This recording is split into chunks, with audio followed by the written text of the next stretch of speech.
estudiantes. El día de hoy vamos a ver el tema correspondiente al cráneo, tanto en su configuración interna como externa.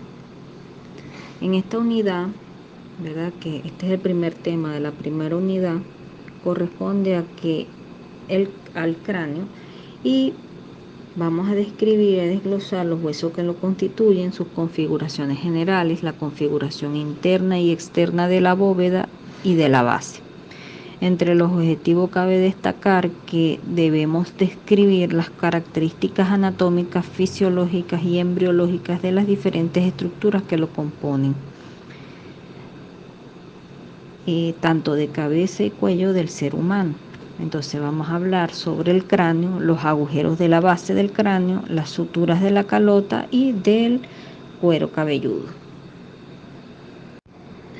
Diapositiva 2. Los numerosos huesos de la cabeza en conjunto forman el cráneo. La mayoría de los huesos están interconectados por suturas que son articulaciones fibrosas e inmóviles. Durante el desarrollo de este tema nos centraremos a describir la cara externa e interna del cráneo, es decir, la cara endocraneana y exocraneana, y los detalles anatómicos de cada uno de los huesos que conforman el cráneo. Ya vemos aquí, ¿verdad?, que el cráneo es una estructura ósea de la cabeza que está conformada por el cráneo propiamente dicho, que es también llamado neurocráneo, por el macizo facial o viscerocráneo y por la columna cervical. Durante el estudio del cráneo o neurocráneo, este se divide topográficamente a través de una línea imaginaria que lo divide en bóveda y base. Esa línea imaginaria parte desde la eminencia frontal media, que es la glabela, avanza hacia el arco superciliar, desciende por la rama ascendente del malar, continúa por la rama horizontal del malar y la apófisis cigomática hasta llegar a la protuberancia occipital externa. Tenemos que saber que el neurocráneo es una capa ósea que va a proteger al encéfalo y a sus estructuras o a sus envolturas, que se llaman las meninges, y van a proporcionar cavidades para los órganos de los sentidos, tales como la visión, la audición, olfacción, gusto y equilibrio. Entonces, como el neurocráneo está conformado por huesos, tenemos que decir que los huesos del cráneo tienen una composición, ¿verdad?, que se dice que es una lámina, ¿verdad?, una tabla llamada diploe. Esa tabla tiene una tabla externa, una tabla interna, que entre ellos hay un hueso esponjoso. ¿Ok? Todos los huesos del cráneo están constituidos por esta lámina o en forma de arquitectura ósea que se llama diploe. La constitución del neurocráneo debemos saber que está constituido por 8 huesos, de los cuales 4 son impares y 4 son pares, ¿verdad? Los impares son el hueso frontal, el etmoides, efenoides y el occipital, y los pares tenemos a los huesos temporales y parietales. En la lámina 6 vemos una vista frontal de lo que es el cráneo y una vista lateral del cráneo.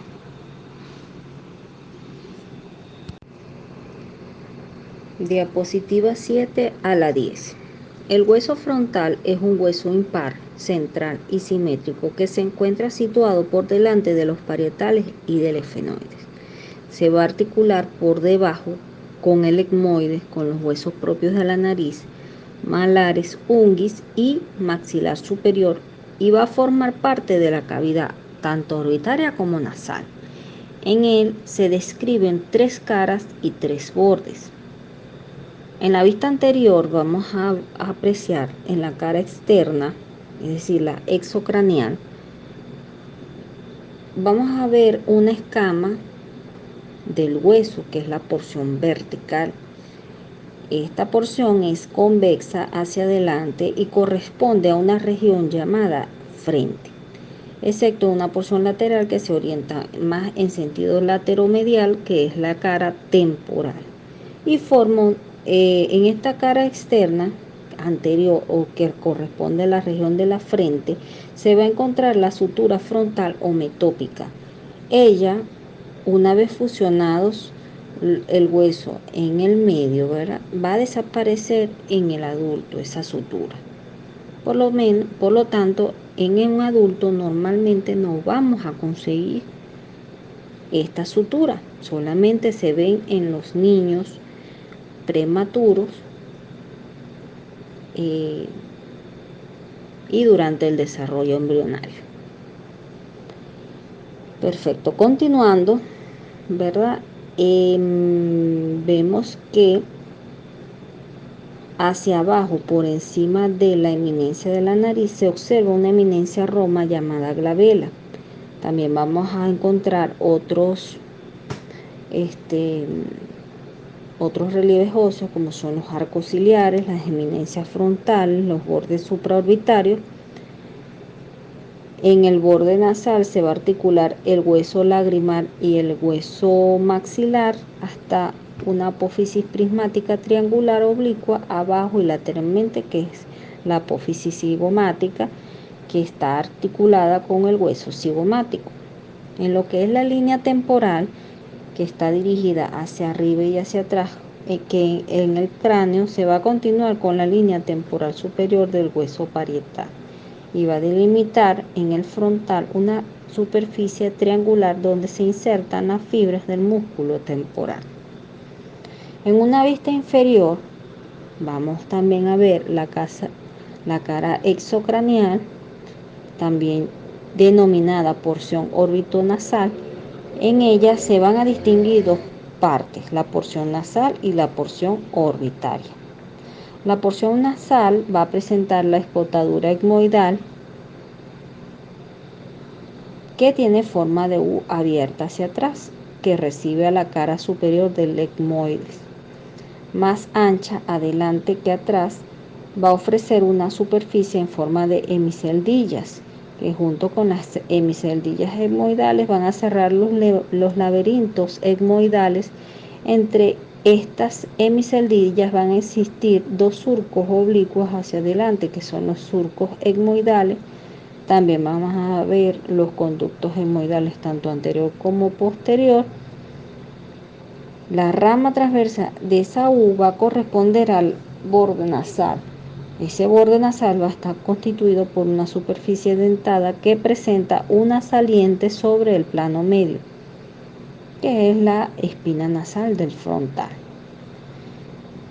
Esta se articula por delante de los huesos nasales y por detrás de la lámina perpendicular del etmoide. Las partes laterales del borde nasal se articulan con la apófisis frontal del maxilar y se van a observar además dos pequeños surcos que completan la pared superior de las cavidades nasales, y a los lados dos orificios de mayor calibre, que son los orificios de los senos frontales.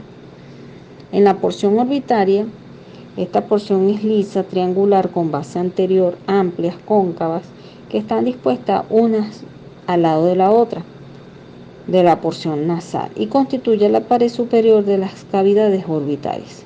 Aquí se van a observar anterior y lateralmente una pequeña depresión, que es la fosa de la glándula lagrimal y la fosita troclear. Esta última es donde se inserta la polea de reflexión del músculo oblicuo superior del globo ocular. En cuanto a la cara posterior, esta cara es endocraniana del hueso frontal. En cuanto a los bordes, tenemos que el borde orbitonasal a ambos lados de la espina nasal, los bordes supraorbitarios descienden una curvatura cóncava hacia abajo. En el tercio medial del borde superior se encuentra la escotadura supraorbitaria.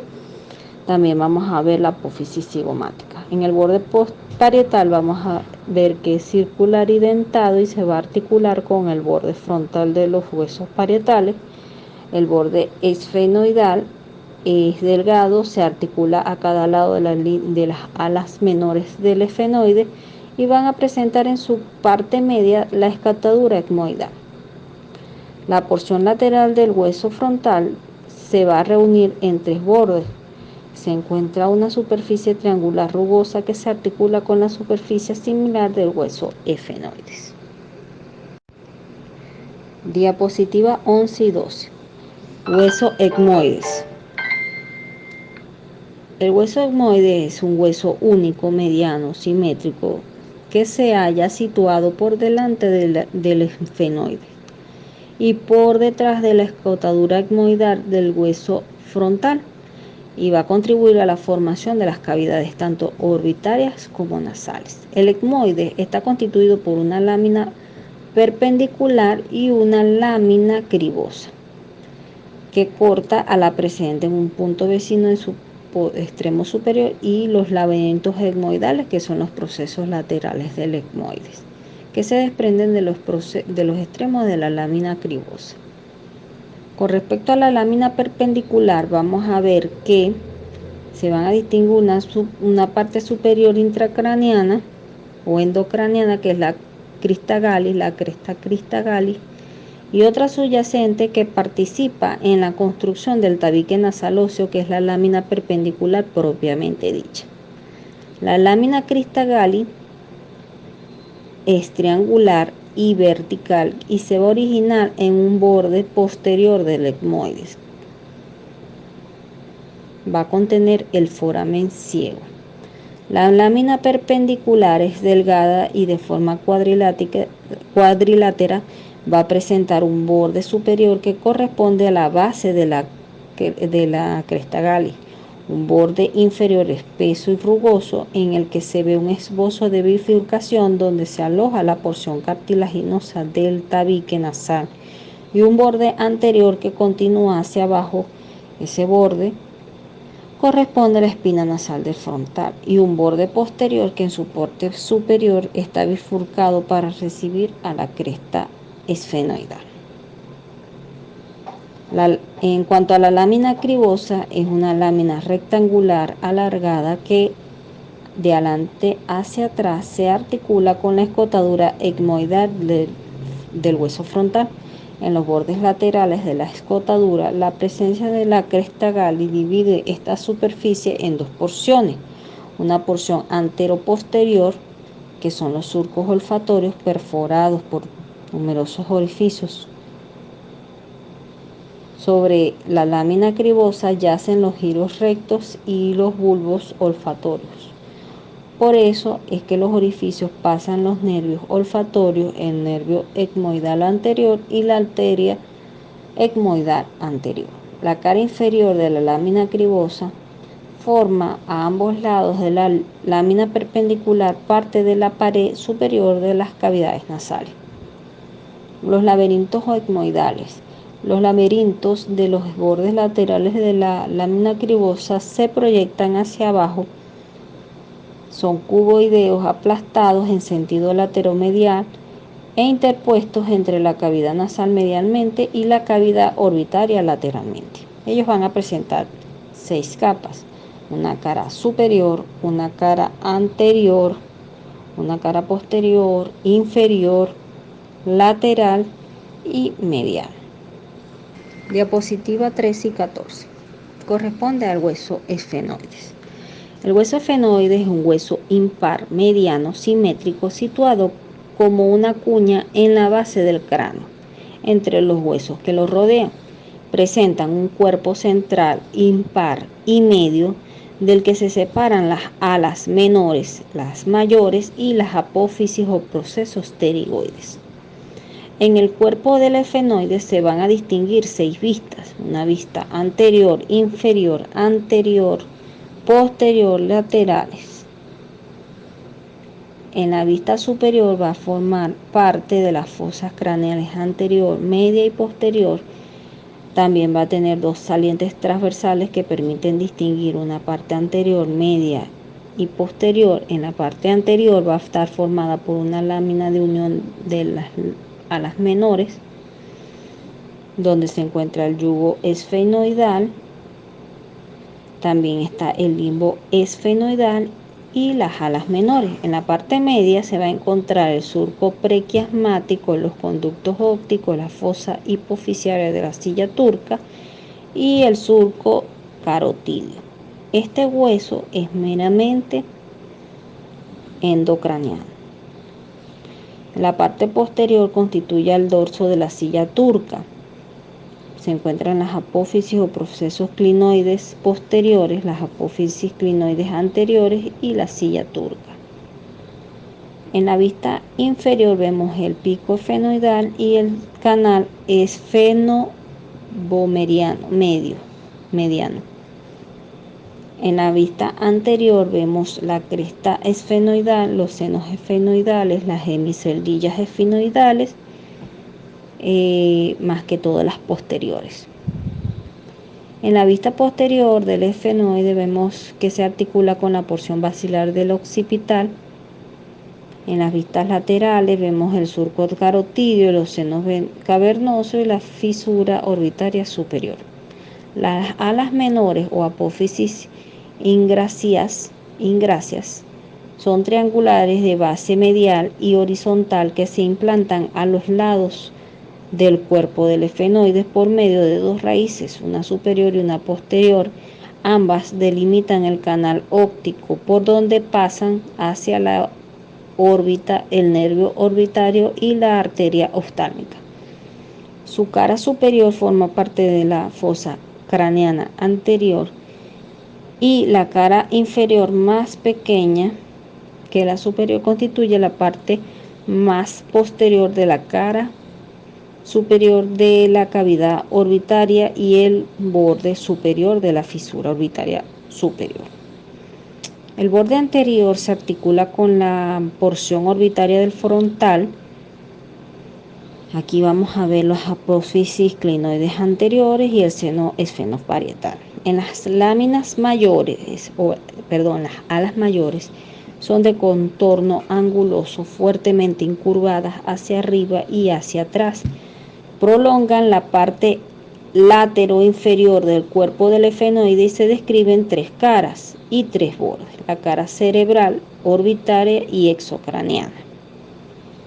La cara exocraneana está dividida por la cresta infratemporal, la cara temporal y la cara infratemporal. El borde cigomático se va a articular con el hueso cigomático, el borde escamoso se articula con la porción escamosa del temporal y los bordes frontal y parietal se articulan con el borde esfenoidal del frontal y el borde escamoso del parietal respectivamente. El borde medial está constituido medialmente por el cuerpo del esfenoide y se articula por detrás con la porción pretosa del temporal. Va a presentar cuatro orificios, que es la fisura orbitaria superior, el foramen redondo, el foramen oval y el foramen espinoso. Cada uno tiene un contenido que hablaremos más adelante. La apófisis pterigoide.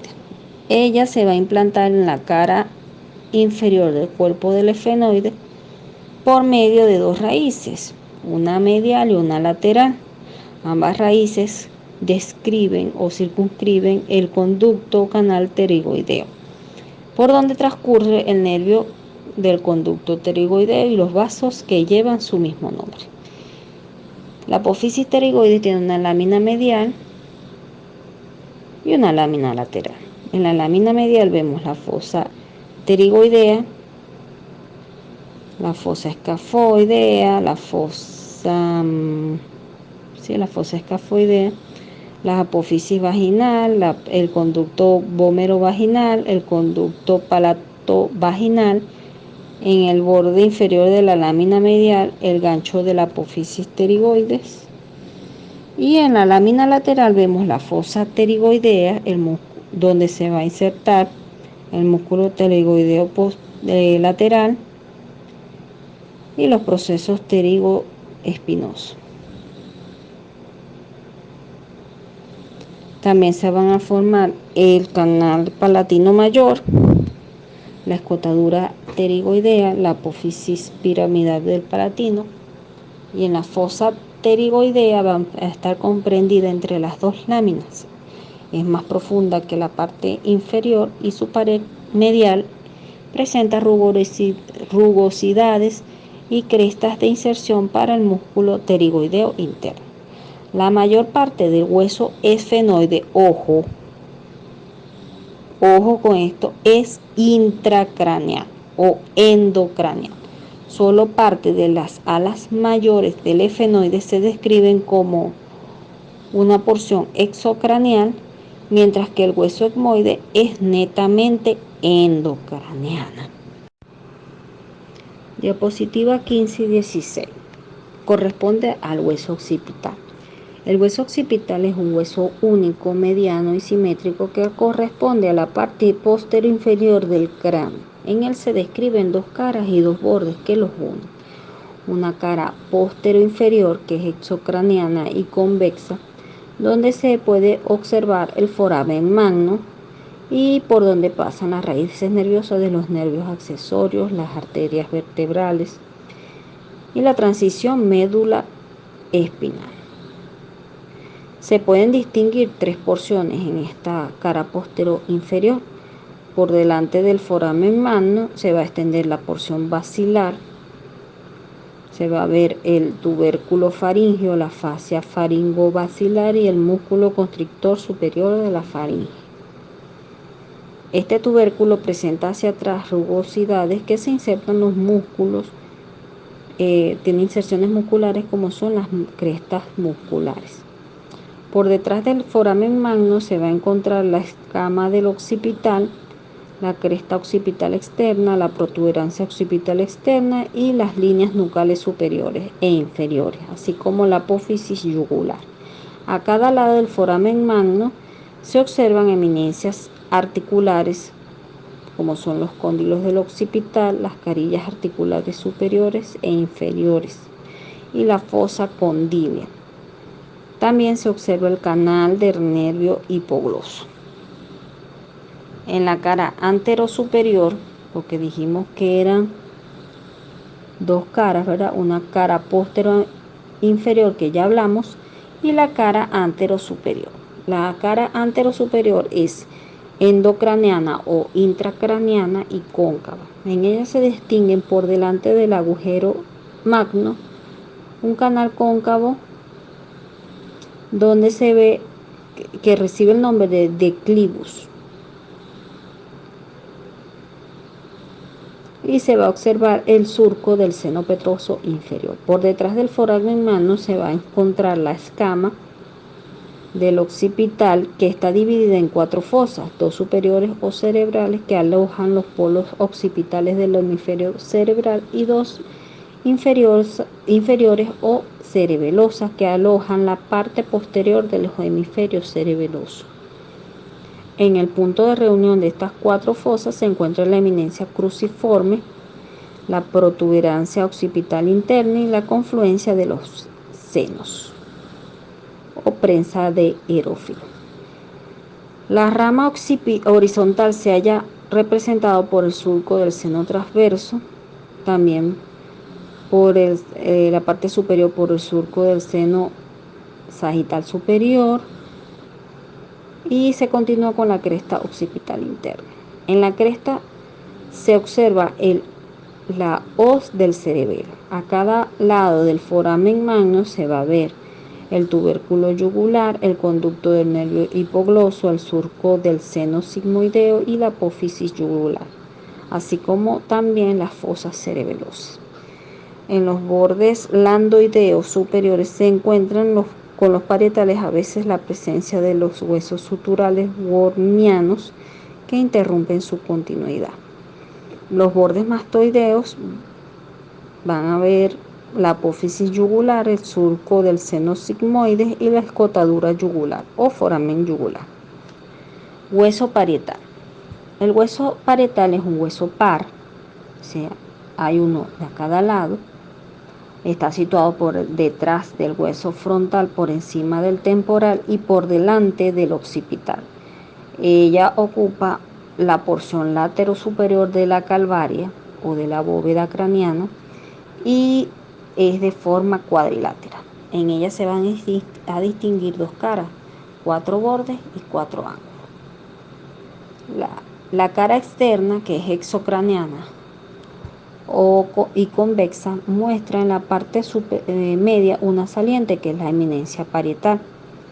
La cara interna va a constituir la porción endocraniana y se va a constituir la fosa parietal. También van a ver las hojas de higuera, el surco del seno sagital y las granulaciones aracnoideas, así como el foramen parietal. Vamos a tener 4 bordes, que son el borde sagital, el borde escamoso, el borde frontal y el borde occipital. También vamos a ver 4 ángulos: ángulo frontal, ángulo fenoidal, ángulo occipital y mastoideo. Diapositiva 19 a la 22. Corresponde al hueso temporal. El hueso temporal es un hueso par situado en la parte lateral media e inferior del cráneo. Contiene, mejor dicho, el órgano vestíbulo coclear. Su forma varía con la edad. En el feto y en el recién nacido se pueden identificar 3 piezas óseas diferentes, como son la porción escamosa, que es una lámina delgada de contorno circular que se encuentra por arriba y lateralmente; la porción timpánica, que está situada por debajo de la precedente de forma de canal semicanal abierto hacia arriba; y la porción petrósea, que es situada por detrás, abajo y medialmente a las otras dos, y se va a desarrollar hacia adelante y hacia el plano medio en forma de pirámide, dirigida al centro de la base del cráneo. En cambio, en el adulto, estas 3 partes se encuentran solidificadas. El hueso va a formar un solo bloque con una parte intracraneal o endocraneana que contiene numerosos conductos y cavidades. En la parte exocraneal vamos a ver que existen 2 caras dispuestas en ángulos rectos, que es la cara lateral y la inferior. Corresponde a la parte exocraneal de la base del cráneo, que se encuentra profundamente unida por detrás del esqueleto facial. Tiene una cara lateral que constituye la cara lateral de la cabeza y tiene 3 porciones: una apófisis mastoide, el conducto meato auditivo externo y la escama temporal y la apófisis cigomática.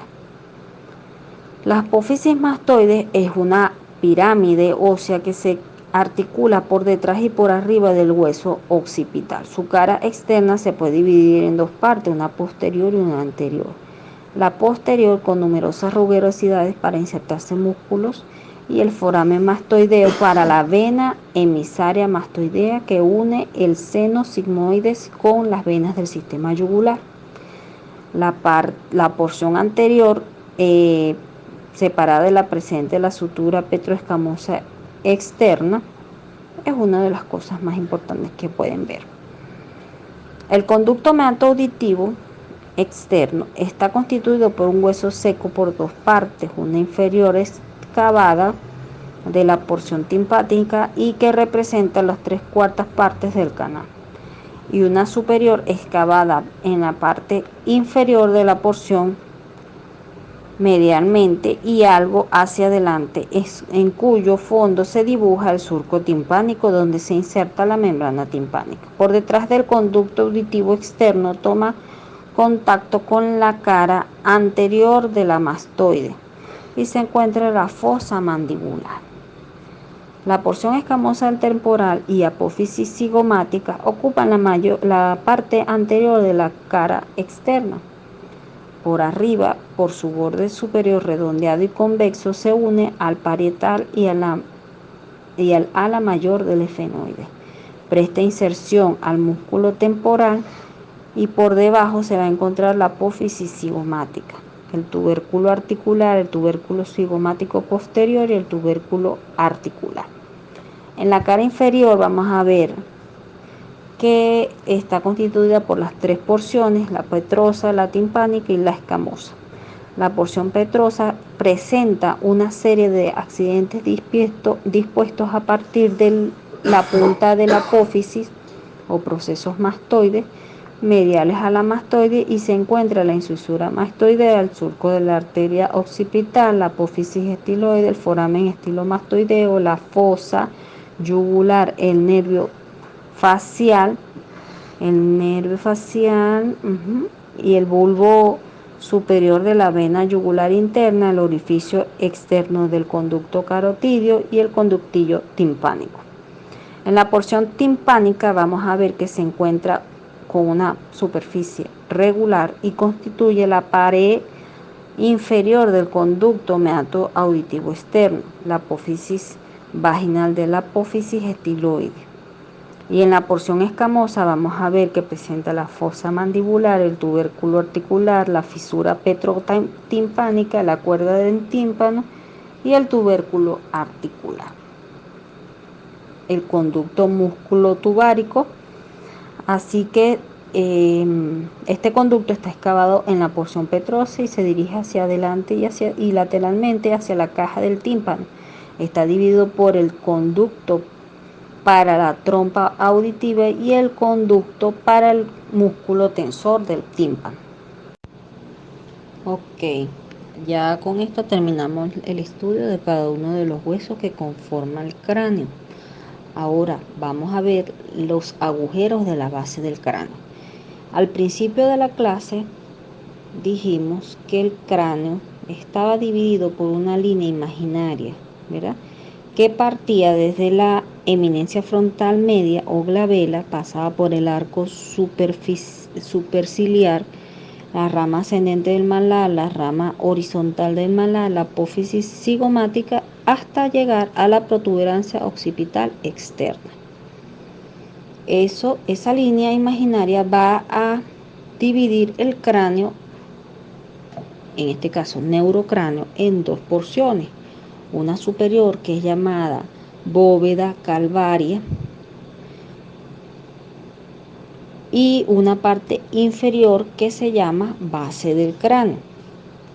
En la base del cráneo se van a encontrar múltiples y numerosos agujeros que van a atravesar el hueso en su totalidad, y otros se detienen en la tabla interna y externa del cráneo. Ellos van a establecer una comunicación entre el interior y el exterior de la cavidad del cráneo, y todos van a estar destinados a dar paso a nervios, arterias, vasos linfáticos, entre otros. Entonces vamos a ver que esos agujeros, unos van a estar presentes en la cara interna endocraneal y otros en la cara externa o exocraneal. En la cara endocraneana de la base del cráneo vamos a tener que se va a dividir en tres fosas, una anterior, una media y una posterior. La fosa anterior va a estar conformada por los siguientes huesos: por el etmoides, donde se va a ver la lámina cribosa y el techo del seno etmoidal, el hueso frontal, que es donde se va a ver el techo orbitario, y el efenoide, que vamos a ver el plano efenoidal y el ala menor. Aquí vamos a encontrar varios agujeros, entre ellos el foramen ciego, la lámina cribosa del etmoides, el foramen etmoidal anterior y el foramen etmoidal posterior. Cada uno lleva y contiene venas, arterias. Por ejemplo, el foramen ciego, vamos a ver que contiene la vena emisaria del seno sagital superior. La lámina cribosa del etmoide lleva o conduce los nervios del nervio olfatorio o del primer par. El foramen etmoidal anterior lleva los vasos y nervios etmoidales anteriores y el foramen etmoidal posterior que lleva los vasos y nervios etmoidales posteriores. Estos agujeros los vamos a ver en la fosa anterior, como lo vemos en la lámina 25. Lámina 26. Vemos que en la fosa media está conformada por los agujeros esfenoides y temporales, ¿verdad? Y va a contener los siguientes agujeros: el conducto óptico, la hendidura esfenoidal, el foramen redondo, el foramen oval, el foramen espinoso, el agujero rasgado anterior y el conducto carotídeo. Cada uno va a contener y se va a encontrar en la fosa media. Conducto óptico va a llevar y a contener el nervio óptico, que es el segundo par craneal, y la arteria oftálmica.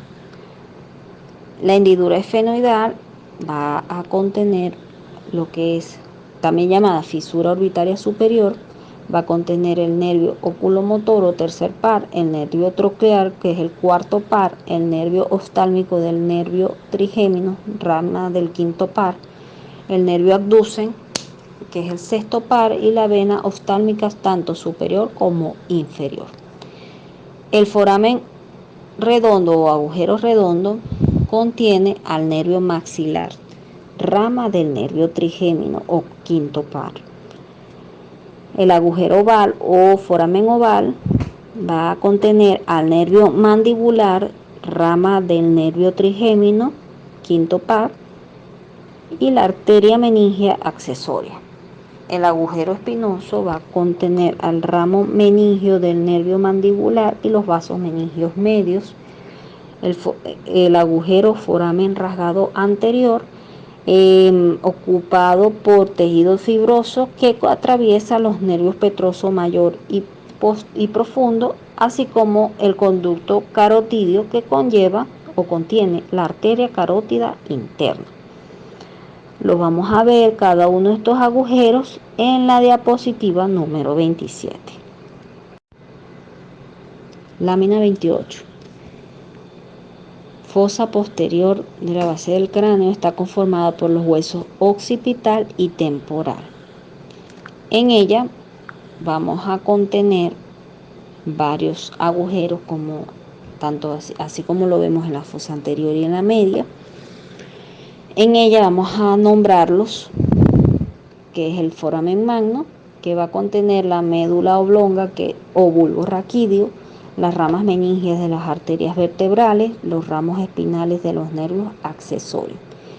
Vamos a contener también el conducto auditivo interno, que contiene el nervio facial séptimo par, el nervio vestibulo-coclear, que es el octavo par craneal, y la arteria laberíntica.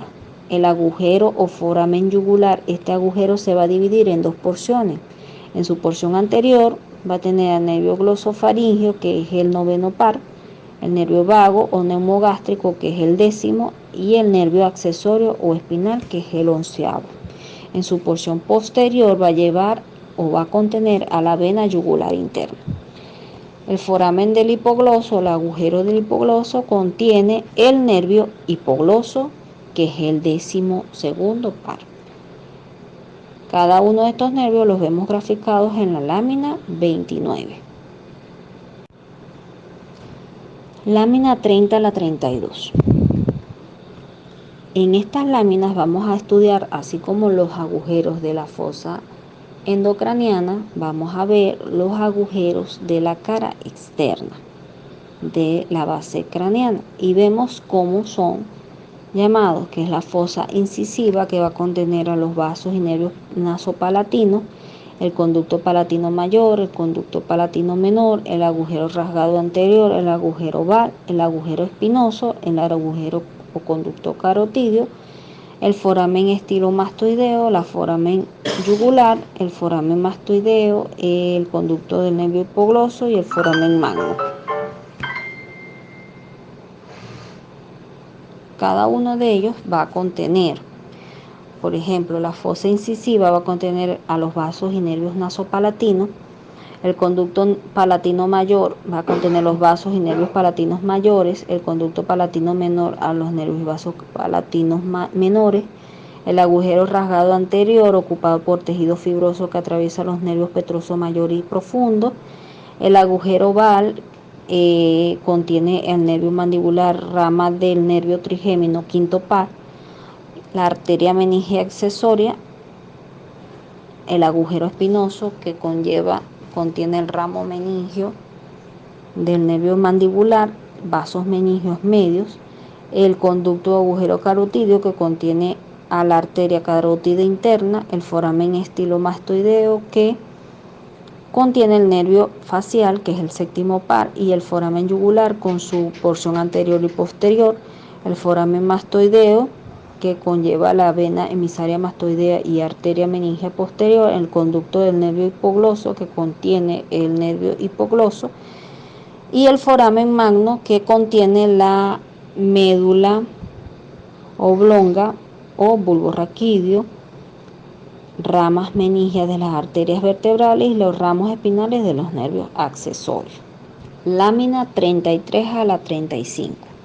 En estas láminas vemos que tenemos que hablar sobre las suturas de la cabeza. Las suturas no son más que líneas sinuosas y dentadas que unen los huesos de la bóveda craneana entre sí, según la definición en texto Latarjet. Tenemos una variedad de suturas.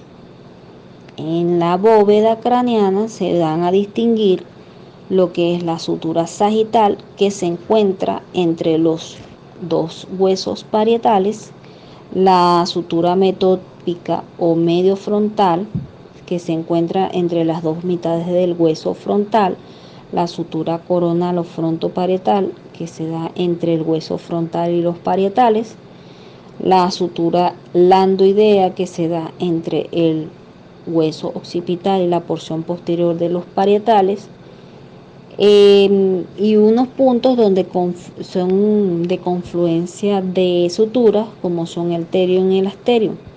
El terion se da entre el frontal parietal, la concha del temporal y el ala mayor del esfenoides. Continuando con el tema, vamos a hablar sobre cuero cabelludo, diapositiva 36. El cuero cabelludo es la región de la cabeza que se extiende desde los arcos superciliares anteriores hasta la protuberancia occipital externa y las líneas nucales superiores posteriores. Lateralmente se continúa inferiormente hasta el arco cigomático. El cuero cabelludo es una estructura estratificada compuesta por varias, para su nombre y para su estratificación la han denominado, según un término en la lengua inglesa, como escal. Escal, la S que significa piel, de skin, la C que significa tejido conjuntivo denso, la A capa aponeurótica, la L tejido conjuntivo laxo y la P que es el pericaráneo. Entonces, como vemos, el cuero cabelludo es una capa de tejido compuesto por varios componentes. Las capas, la exploración de la estructura estratificada del cuero cabelludo revela que las tres primeras capas se encuentran firmemente unidas, formando una sola unidad. Esta unidad es llamada en ocasiones como cuero cabelludo propiamente dicho, y es el tejido que se levanta durante los arrancamientos importantes del cuero cabelludo. Vemos la parte más externa, que es la piel, es la capa más externa del cuero cabelludo. Su estructura es similar a la de la piel y del resto del cuerpo, con la excepción de que cuenta con mayor cantidad de pelo.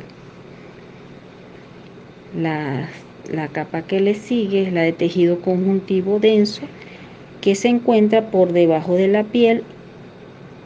Esta capa ancla la piel a la tercera capa y contiene lo que son las arterias, venas y nervios del cuero cabelludo. La capa aponeurótica es la capa más profunda de las tres primeras, se encuentra unida firmemente a la piel por medio de un tejido conjuntivo denso de la segunda capa. Está compuesta por el músculo occipito frontal, que posee un vientre frontal anterior, un vientre occipital posterior y un tendón aponeurótico llamado la aponeurosis epicraneana o galea aponeurótica que los conecta. El vientre frontal del músculo occipito frontal se inserta anteriormente en la piel de la ceja, se va a dirigir hacia adelante, cruza la frente y hasta continuarse con el tendón aponeurótico. Posteriormente, cada vientre occipital del músculo occipito frontal se origina en la zona lateral de las líneas nucales superiores del hueso occipital y de las aponeurosis de las apófisis mastoides del hueso temporal. La contracción del músculo occipito frontal mueve el cuero cabelludo y forma pliegues en la frente y eleva las cejas. El vientre frontal está inervado por los ramos temporales del nervio facial y el vientre posterior del ramo auricular posterior. La capa que le sigue es el tejido conjuntivo laxo. Forma una capa que separa la capa aponeurótica del epicráneo y facilita el movimiento del cuero cabelludo propiamente dicho sobre la calvaria o bóveda craneana. Le sigue el pericráneo. El pericráneo es la capa más profunda del cuero cabelludo y se corresponde con el periósteo de la superficie externa de la calvaria. Se encuentra unido a los huesos del cráneo, de los que puede ser separado excepto en las zonas de sutura.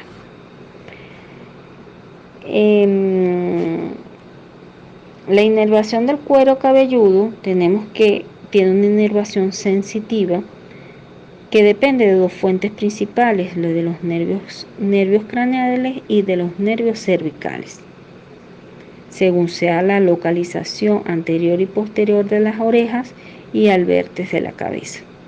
El músculo occipito frontal recibe la inervación a partir de los ramos del nervio facial. Entonces, tenemos que la inervación por delante de las orejas y el vértex de la cabeza, el cuero cabelludo por delante de las orejas y el vértex recibe su inervación de los ramos del quinto par. Estos ramos son los nervios auriculotemporal, cigomático temporal, supraorbitario y troclear. Por detrás de las orejas y del vértex de la cabeza, la inervación sensitiva del cuero cabelludo depende de los nervios cervicales, en concreto de los ramos de los niveles medulares C2 a C3. Estos ramos son el nervio auricular mayor, el occipital menor y el occipital mayor y el occipital tercero. ¿Ok? En cuanto a los vasos, o sea, venas, arterias, tenemos que las arterias que irrigan el cuero cabelludo son más bien ramas de la arteria carótida externa o de la arteria oftálmica. La rama de las arterias oftálmicas, que es la supraorbitaria y la troclear, irrigan la zona anterosuperior del cuero cabelludo. La arteria oftálmica emite dos ramas en el interior de la órbita que continúan a través y la abandonan para discurrir sobre la frente junto a los nervios supraorbitarios y troclear. Al igual que estos nervios, las arterias ascienden a través de la frente para irrigar el cuero cabelludo, alcanzando posteriormente el vértice de la cabeza. En cuanto a las ramas de la arteria carótida externa, la mayor parte del cuero cabelludo recibe su irrigación a partir de tres ramas de la arteria carótida externa. las arterias occipitales, auriculares, posterior y temporal superior que irrigan las superficies posteriores y laterales del cuero cabelludo. En cuanto a las venas que drenan el cuero cabelludo siguen un patrón de distribución similar a las arterias. ¿Okay? Vemos que las venas que drenan el cuero cabelludo son las venas supraorbitaria y supratroqueal, la vena temporal superficial, la vena auricular posterior y la vena occipital. Ok, chicos, con esto damos por culminado el tema de cráneo. Lo pueden revisar para complementar la información en lo que es la última edición de Anatomía Humana, la Target. Feliz día.